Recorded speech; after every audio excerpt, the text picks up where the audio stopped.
ఇస్తాను. బుజ్జి గారు మాట్లాడతారు. మీరు కంటిన్యూ చేస్తారంటే కంటిన్యూ చేయండి. రైట్ అండి.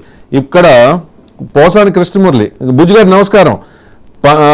పోసాని కృష్ణమురళి అనేది ఏంటంటే, రంగాను చంపిన బాబుకు ఓటేయాలా పవన్ కళ్యాణ్ అని పవన్ కళ్యాణ్ని క్వశ్చన్ చేస్తూ, రంగా అభిమానులు ఎవరైనా కూడా చంద్రబాబు నాయుడుకి ఓటేయద్దు, అదే ఆయన పిలుపు. ఒకసారి బయట ప్లే చేయండి.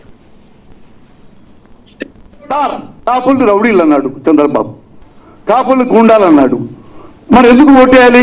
వేయాల్సిందే. కాపులు గుండాలన్నా అనుకుంటున్నా కానీ చంద్రబాబుకే వేయాలంటే అడగదు. నో క్వశ్చన్, సలహా అడగదు. కబడ్డార్. ఇది ఎక్కడ పాలిటిక్స్, ఇది ఎక్కడ రాజకీయం అంటే నాకు డౌట్ వస్తుంది చాలా మందికి. ఎందుకంటే ఈయన ఎంత ఇష్టపడుతున్నాడంటే, సడన్ గా ఎంత ఇష్టపడుతున్నాడంటే, నేను కమ్మకలంలో పుడితే బాగుండేది అని ఫీల్ అవుతున్నావా? నేను కాపు కులంలో ఎందుకు పుట్టాను అని ఫీల్ అవుతున్నావా? ఎందుకు నువ్వు కాపులు పనికిరారు, ముఖ్యమంత్రికి చంద్రబాబే పనికొస్తాడు, రంగాన్ని చెప్పిన వాడే ముఖ్యమంత్రి అయితే బాగుంటుంది, ముద్రగా పద్మనాభం అని అవమానించినా సరే ఆ కమ్మ కులస్తుడు, కమ్మ నాయకుడు చంద్రబాబే అర్హుడు ముఖ్యమంత్రి. కాపుల్ని గుండాలంటే, కాపుల్ని అరెస్ట్ చేస్తే, కాపుల్ని చంద్రబాబుపేటలో తిట్టి కమ్మాళ్ళ మనసులో విషయం నింపి చిరంజీవిని ఓడించవే, కాపుల్ని రౌడీలు అన్నాడు చంద్రబాబు. రైట్ అండి. రైట్. ముందుగా బుజ్జి గారు, రంగా అంశాన్ని వైఎస్ఆర్ కాంగ్రెస్ పార్టీ మరోసారి వాడుకునే ప్రయత్నం చేస్తోంది. ఎందుకంటే 2019 ఎన్నికల్లో కూడా ఈ అస్త్రాన్ని వాడుకుంది, ఇప్పుడు మరొకసారి వాడుకునే ప్రయత్నం చేస్తోంది. పవన్ కళ్యాణ్ క్వశ్చన్ చేస్తూ ఉన్నారు వైఎస్ఆర్ కాంగ్రెస్ పార్టీ నాయకులందరూ, మీరు రంగాన్ని అభిమానిస్తారు కదా, అలాంటి రంగాను చంపించారు అనే ఆరోపణలు ఉన్న చంద్రబాబు నాయుడుతో ఇప్పుడు మీరెందుకు జట్టు కడుతున్నారు? రంగా అభిమానుల్లో చాలామంది జన సైనికులు ఉన్నారు, జన సైనికుల్లో చాలామంది రంగా అభిమానులు ఉన్నారు. దీన్ని పొలిటికల్గా పొలిటిసైజ్ చేస్తూ ఉన్న పరిస్థితి కృష్ణమురళి బహుశా అందుకనే ఈ వాదన ఎత్తుకుని ఉండొచ్చు మళ్ళీ ఇప్పుడు ఈ తరుణంలో. బుజ్జి గారు ఏం చెప్తారు? కాదు సార్, ఇతను ముందుగా 99 ప్రేక్షకులు, అలాగే మీకు అందరికి గుడ్ ఆఫ్టర్నూన్. నమస్తే. ఇతను పోసాని కృష్ణమురళి అనేవాడు ఏ పార్టీలో ఉన్నాడు సార్? వైసీపీ అండి. ఇతను వైసీపీ పార్టీలో ఉన్నాడు, అధికార పార్టీలో ఉన్నాడు, ఆల్రెడీ నామినేటెడ్ జాబ్ లో కూడా ఉన్నాడు.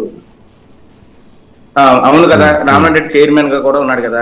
అలాంటప్పుడు మేము గత 2 years నుంచి రంగా గారి పేరుని, ఇంత ప్రేమ రంగా గారి మీద వైసీపీ పార్టీకి, అలాగే ఇతనికి పోసాని కృష్ణమురళి గారికి ఉంటే ఎప్పుడైనా సీఎం గారి దృష్టికి తీసుకెళ్లి రంగా గారు జిల్లా పేరు పెట్టాలని ఎప్పుడైనా అడిగాడా? లేదు. అధికార పార్టీ ఉన్నప్పుడు మేము కేసుని, రంగా గారి హత్య కేసుని రీఓపెన్ చేయమని హోమ్ మినిస్టర్ గారితో సహా మేము వినతి పత్రాలు ఇవ్వడం జరిగింది సార్. రీఓపెనింగ్ చేసి సాక్షిగా పోసాని కృష్ణమురళి ఉండి చంద్రబాబు నాయుడు గారిని అరెస్ట్ చేయవచ్చుగా. మా డిమాండ్ అండి, రంగా గారి అభిమానులుగా కేసుని సుమోటోగా తీసుకోకుండా కేసుని రాధారంగా మిత్రమండలి తరపున మేము కేసు ఇవ్వటానికి రెడీగా ఉన్నాం.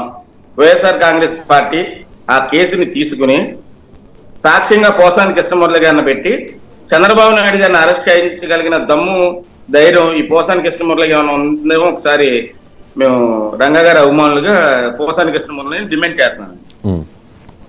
అది కాకుండా పవన్ కళ్యాణ్ గారు ఖమ్మంలో పుట్టాలనుకున్నాడు, పవన్ కళ్యాణ్ గారు అలా అనుకున్నాడు, ఇలా అనుకున్నాడు అంటాడు. ఈ 2 కులాలు, రవి గారు వినిపిస్తుందండి? వినిపిస్తుందండి, మాట్లాడండి.